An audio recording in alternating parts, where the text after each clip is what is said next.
আসসালামু আলাইকুম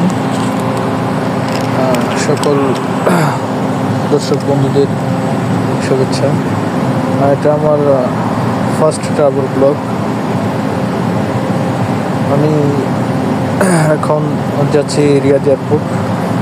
ট্রাভেলটা মূলত রিয়াদ এয়ারপোর্ট থেকে জেদ্দা, রিয়াদ টু জেদ্দা। আমার ফ্লাইটটা দুপুর 2টায়। বেশি নাকি ভাই? জেদ্দার কোনটা? জেদ্দা সৌদি এয়ারলাইন্স ওই বোর্ডিং V4। আচ্ছা আচ্ছা, থ্যাংক ইউ।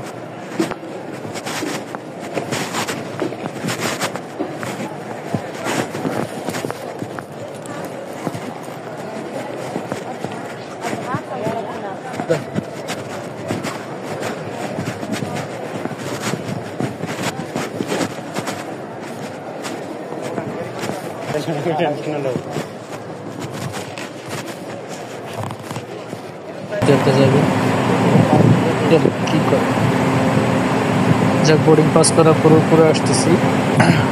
পুরো আসার পরে চেক কাউন্টারটা প্রেস করবো।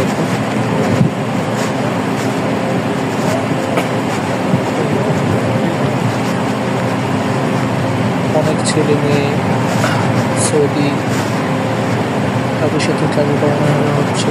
বেশিরভাগ সৌদিয়ান দেখতে হচ্ছে ছেলে মেয়ে।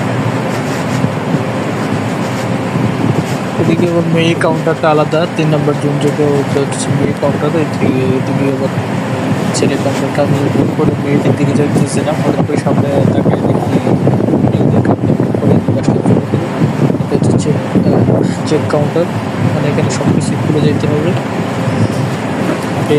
মানে ধাতব বস্তু, যে সমস্ত বস্তুগুলো চেকিং করতে, মানি ব্যাগ, ট্রেন, আমি সব কিছু করছি।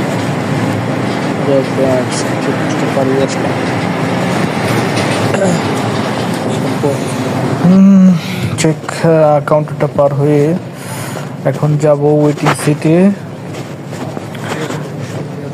এখন কয় নম্বর ওয়েটিং রুম থেকে দেখা যাচ্ছে আমাদের এটা স্যার। আমি এটা খুঁজতে যাচ্ছি যে কোথায় আমার মানে জেদ্দা যাওয়ার যে ফ্লাইটটা, এটা কোন নম্বর কাউন্টার থেকে হবে, কোথায় ওয়েট করতে হবে। আমি অবশ্যই একটু আগেই ঢুকে ফেলেছি, মানে আমার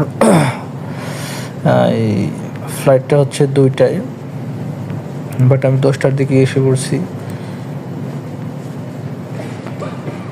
ওইদিকে একটা ফ্লাইট বোর্ড দেখা যাচ্ছে, এখানে চেক করি দেখি কয়টায় আমার ফ্লাইটটা। 14টায় ফ্লাইট দেখলাম, 511 ভি কাউন্টার। আমি যাচ্ছি ওইদিকেই। রিয়াদ এয়ারপোর্টটা মানে একটু মানে শান্তশিষ্ট লাগতেছে আমার কাছে।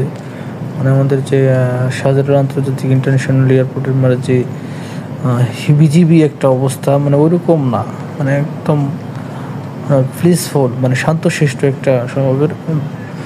এই ভিতরে যে দোকানগুলো দেখতেছেন আশেপাশে, এগুলো মানে অনেক হাই প্রাইস আর কি।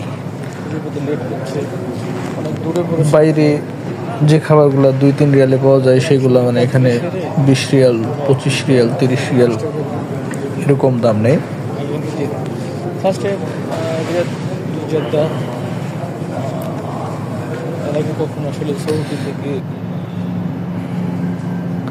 আমি ওয়েটিং রুম থেকেই মানে বাইরে দেখতেছি বিমানটা মাত্র এখানে মানে ল্যান্ড করলো অন্য একটা ফ্লাইটের জন্য। এটা সৌদি এয়ারলাইন্সের। আমার টিকিটটা সৌদি এয়ারলাইন্সে কাটা। আর পাশে যে ওই যে 511 দেখতেছেন, ওইখানে আমার বিমানটা আর কি লঞ্চ করা হবে।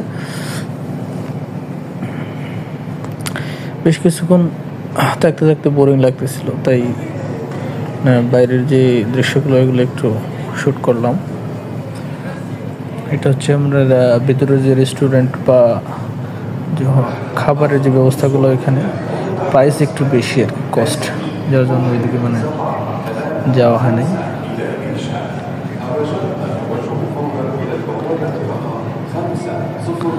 আগের বিমানটি চলে যাওয়ার পরে এখানে আবার আরেকটা বিমান মানে লঞ্চ করা হলো। নিচে আমাদের অনেক বাঙালি ভাই শ্রমিকরা আছে যারা এয়ারপোর্টে বোর্ডিং বিমানের বিভিন্ন পরিশ্রমিক কাজে অংশগ্রহণ করে। ওদের সাথে ভিতরে কয়েকজন ক্লিনার আছে, ওদের সাথে কথা হলো, বেশ ভালোই কাটাচ্ছে আর কি এয়ারপোর্টের কাজ। ফাইনালি আমার বিমানটা চলে আসছে, আমি এখন লাইনে দাঁড়াই। দুপুর 2টায় আমার ফ্লাইট হওয়ার কথা ছিল, কোনো কারণবশত 1 ঘন্টা লেট হয়েছে, 45 মিনিটের মতো বিমানটা আসছে, যার কারণে আমাকে বেশখানি খোদায় কষ্ট করতে হয়েছে। কারণ আমার বিমানে মেল ভোগ করা আছে, যার কারণে আমি বাইরে তেমন কোনো খাবার খাইনি, আর অনেক কষ্ট বেশি, যার কারণে মূলত আসলে খাওয়াটা হয় নাই। সবাই সিরিয়ালে দাঁড়াচ্ছে বিমানে ওঠার জন্য।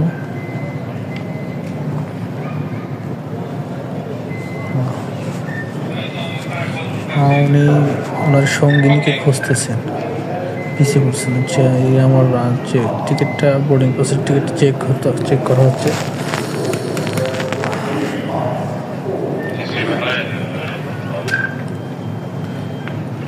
কিছু একটা প্রবলেম হলো, যার কারণে স্ক্যানটা নিল না, সেজন্য নতুন করে আরেকটা বোর্ডিং পাসের টিকিট দেওয়া হচ্ছে। টিকিটটা মাই গড, আগের যে বোর্ডিং পাসের টিকিটের যে সিট নাম্বারটা ছিল সবগুলোই তো দেখি চেঞ্জ হয়ে গেছে। আগে 45 ওয়াই ক্লাস ছিলাম, এখন তো দেখছি 61। ওকে খালাস, হলে কি তো সিস্টেম। যাইতেছি,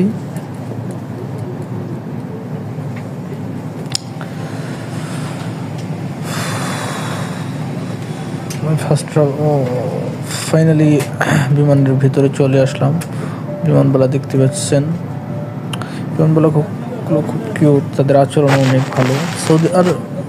সৌদি এয়ারলাইন্সের মানে যে পরিষেবাগুলো সবগুলোই মানে স্মার্টলি, সকল কিছুই ভালো লাগে। মানে কিছু কিছু ইন্ডিয়ান এয়ারলাইন্স বা এই টাইপের যে বিমানগুলো আছে, মানে ওদের সার্ভিসগুলো খুব একটা ভালো না। আমার খুব একটা তো চড়া হয় নাই, Bangladesh airlines plus India airlines, এই দুইটাতেই চড়া হয়েছে। আর সৌদি এয়ারলাইন্স ফার্স্ট টাইম ওঠা আজকে। মূলত আমি রিয়াদ কাজ করতাম, সেক্ষেত্রে ট্রান্সফার হচ্ছে জেদ্দা, সেই সূত্রে আর কি আজকে রিয়াদ টু জেদ্দা ফ্লাইটে যা। মেঘের উপর উঠে গেছে, আর দিনের বেলার যে ফ্লাইটটা, সাদা মেঘগুলো মানে এত সুন্দর, এত চমৎকার একটা পরিবেশ দেখা যায়। মানে বলার, দেখেন কীরকমভাবে মেঘগুলো উঠতেছে, মানে একটা মানে মনে হয় যেন তুলা দিয়ে মানে পাহাড়ের স্তূপ বানানো হয়েছে। আমি মানে দিনের বেলায় বিশেষ করে ফ্লাইটটা আমার ফার্স্ট, সেই মানে সৌভাগ্যক্রমে মানে বিষয়গুলো দেখতে পাচ্ছি। মানে রাতের ফ্লাইট হলেও তো ওটা বোঝা যেত না আর কি, বোঝা যায় না তেমন, শুধু তারা চাঁদ এগুলোই দেখা যায়। কিন্তু মেঘের যে একটা খেলা বা মেঘের যে একটা সৌন্দর্য, একটু প্রসাধন, ওই দূরে দেখেন মানে সাদা মেঘগুলো মানে পাহাড়ের মতো জমে আছে, পুরো একটা অস্থির একটা পরিবেশ। সবই আল্লাহ তাআলার কুদরত, কত সুন্দর। তবে আমি একটা জিনিস অনুধাবন করলাম, সেটা হচ্ছে যে মানে মেঘ থেকে আসমানের যে দূরত্বটা, মানে এটা ওই আসমান জমিন তফাতের মতোই। মানে জমিন থেকে মেঘগুলো আসলে খুব একটা দূরে না, বাট মেঘ থেকে আসমান, আমরা তো সাধারণ দৃষ্টিকোণ থেকে জমিন থেকে মেঘগুলো ওইরকমই, ওইগুলো আকাশ মনে হয়, কিন্তু আসলে তা না। মানে এটা অনুধাবন করতে বললাম যে মেঘ থেকে আসমানের তো দূরত্ব বা যে কানেকশন, তা ওই সেম। ওই মাটি থেকে আসমান যে দূরত্ব যেরকম কানেকশন, সেম ওইরকম। বাট কি একটা কুদরত আল্লাহর, এই মেঘগুলো দেখেন কীভাবে ভাসতেছে নিচে থেকে। মানে সৌদি যে একটা, সৌদি আরবের যে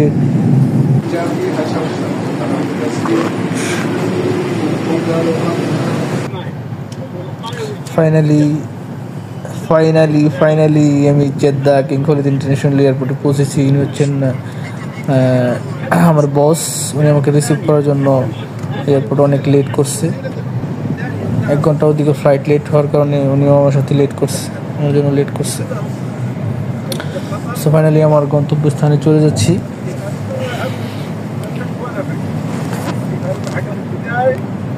জেদ্দার পরিবেশটা অনেক ভালো লাগলো।